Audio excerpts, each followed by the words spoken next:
free PR and 30% commission, and all I have to do is post, and all you need is my PayPal info? That sounds amazing! No one is advocating for you.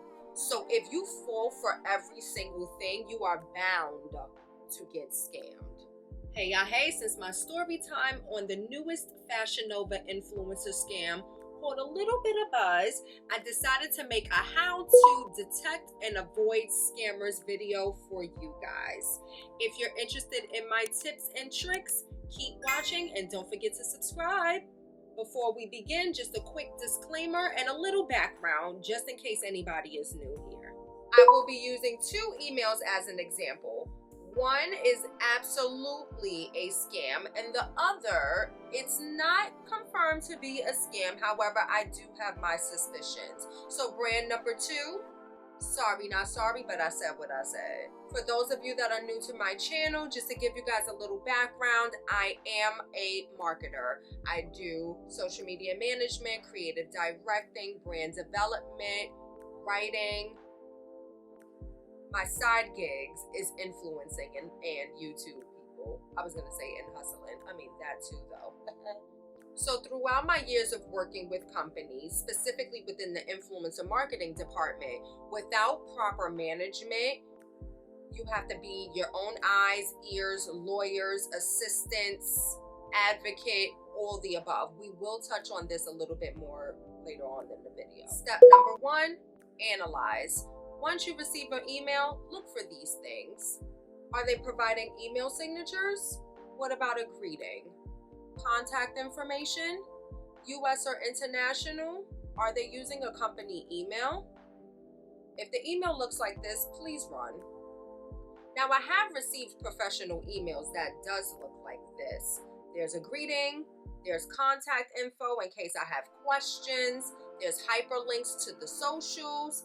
They are international, so in case you do need to receive an item, you know, you at least kind of have an idea of where it's coming from, how long it should take, ETA, things of that nature. This looks more promising than this. Oh yes, the Fashionnova scammers have certainly reached out to me twice since I filmed the video last month.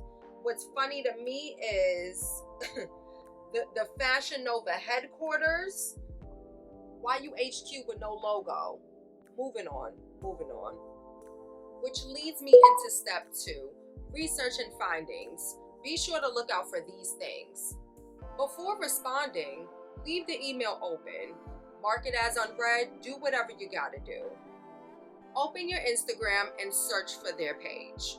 And now that you have confirmed that this is the brand, go back to the email and click on their Instagram hyperlink and compare and contrast to see if it is the same page.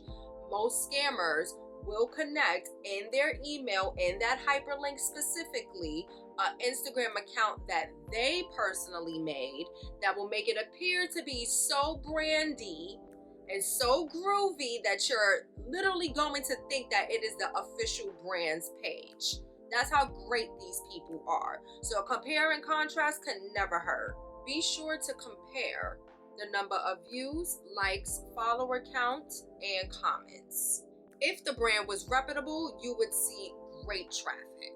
If your findings show that the brand is relatively close to your numbers, and this is no shade, just really honest, most brands, you will be able to tell whether the followers are paid, which means their engagement would be low, which means they shouldn't be having like 2,000 views on their reels, knowing damn well you could get way more than that too if you're really killing it in the game. So that's what I mean when I say compare and contrast y'all numbers, or just any brand's numbers for that matter. The bigger the brand, of course, the more those numbers are going to pop.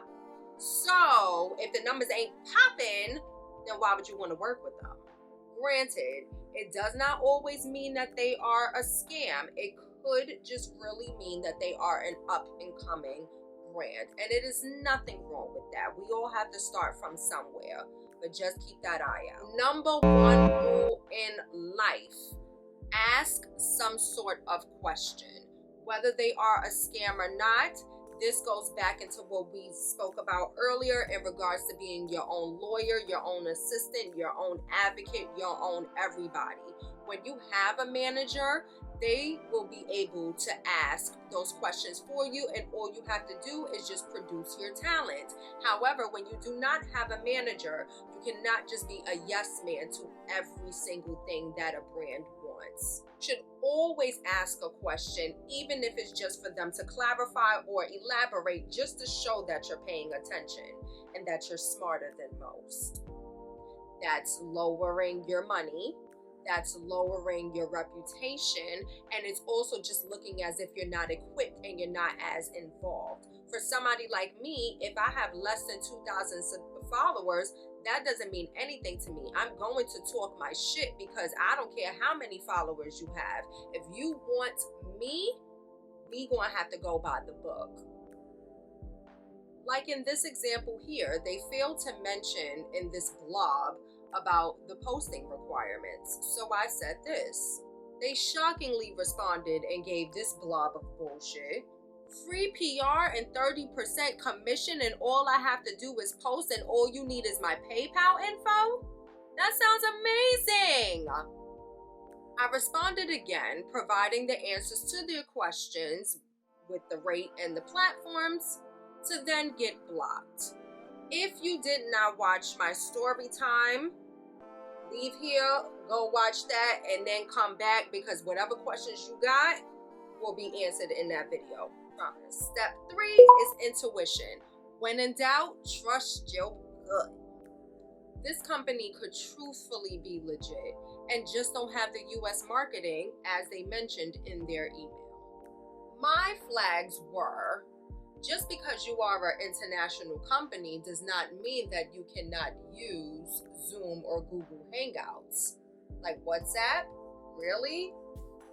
Child. Then once I clicked the link, it was like a Google Doc. Okay. Telegram. We all know Telegram is scammers' paradise. And if you didn't know, you're welcome. The fact that it's a Google Doc leads me back to my point of, how do you have a Google Doc but you can't make a Google Hangouts account? This is the kicker. I go to send my messages with my questions, because back to step number 2 with research and findings, we always want to ask something over here, okay? Look, who the fuck is Isha Kaman? I thought homegirl name was Sonia. I did reply to Ish on Wednesday, and we have not heard from her since. Once again, the brand is not confirmed to be a scam. These are just my suspicions. A brand is not going to schedule a call just to tell you what products they want you to use and what platforms they want you to film it for and how much they are paying you, when all of that could be in an email, especially for paper trail purposes.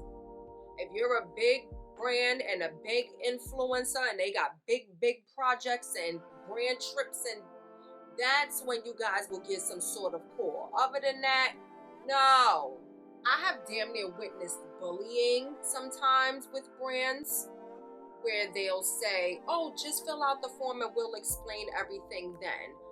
No brand should make you feel forced, should make you feel uncomfortable. The purpose is, you want me, I want you, let's get this money, bada bing, bada boom. They will do whatever they can to make you feel comfortable. So you should never feel bullied. You should never feel forced. If you do not want to do something, going back to step number 3 with your intuition, trust it.